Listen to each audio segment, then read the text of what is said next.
নিত্য প্রয়োজনীয় পণ্যের মূল্য বৃদ্ধি করা হারাম, পণ্যের কৃত্রিম সংকট তৈরি করা হারাম, মজুতদারি করা হারাম, রোজাদারদেরকে কষ্ট দেয়া হারাম।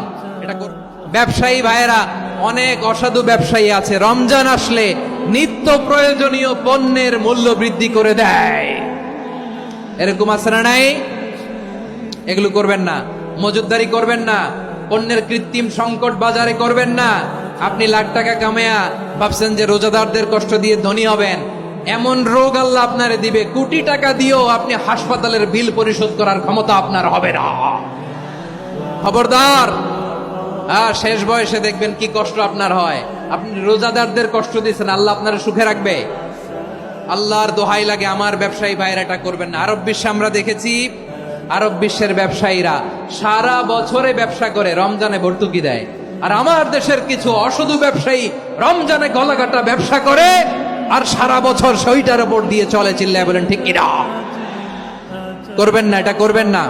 নিত্য প্রয়োজনীয় পণ্যের মূল্য বৃদ্ধি করা হারাম, পণ্যের কৃত্রিম সংকট তৈরি করা হারাম, মজুতদারি করা হারাম, রোজাদারদেরকে কষ্ট দেয়া হারাম। এটা করবেন না।